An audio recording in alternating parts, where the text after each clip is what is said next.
இன்றைக்கி காலையில் கொஞ்சம் லேட்டாக தான் எந்திரிச்சேன். எந்திரிச்சோடனே பால் காய்ச்சிட்டு, சரி மார்னிங் என்ன செய்யலான்னு பிளான் பண்ணிகிட்டே இருந்தேன். இவருக்கும் இன்றைக்கி ஒர்க் ஃப்ரம் ஹோம் இருந்ததுனால மார்னிங்கே சாப்பாடு செஞ்சிடலான்னு பிளான் பண்ணிட்டேன். அது மட்டும் இல்லாமல் தோசை மாவும் இல்லை.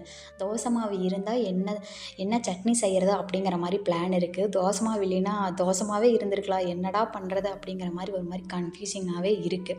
உங்களுக்கு யாராவதுக்கு இந்த மாதிரி இருக்குது அப்படின்னா எனக்கு சொல்லுங்கள். அதுக்கப்புறம் பார்த்திங்கன்னா இருக்கிற 2 நாளைக்கு வெளியே போகிற வேலை இருக்கிறதுனால இருக்கிற காய்கறிகள் எல்லாம் வச்சு ஏதாவது செஞ்சிடலாம் அப்படிங்கிற மாதிரி பிளான் பண்ணேன். ஆனால் காய்கறிகள் 2 பேர்த்துக்கு அதிகமாகவே இருந்தது. சரி முள்ளங்கி சாம்பார் வச்சுட்டு மற்ற இருக்கிற காய்கறி எல்லாத்தையுமே பொரியல் பண்ணிடலாம் அப்படிங்கிற மாதிரி பிளான் பண்ணிவிட்டு அப்படியே ஒரு காஃபி போட்டு குடித்தாச்சு. நான் ரெகுலராக காஃபி போட்டு குடிக்கிற பர்சன் கிடையாது. பட் இன்றைக்கி டைம் ஆயிடுச்சு. நான் குக் பண்ண ஸ்டார்ட் பண்ணும்போது 9:00 மேலே ஆயிடுச்சு. அதனால் ஒரு காஃபி போட்டு குடித்தாச்சு. அதுக்கப்புறம் பார்த்திங்க அப்படின்னா குக்கரில் சாப்பாடு வச்சு விட்டுருந்தேன்.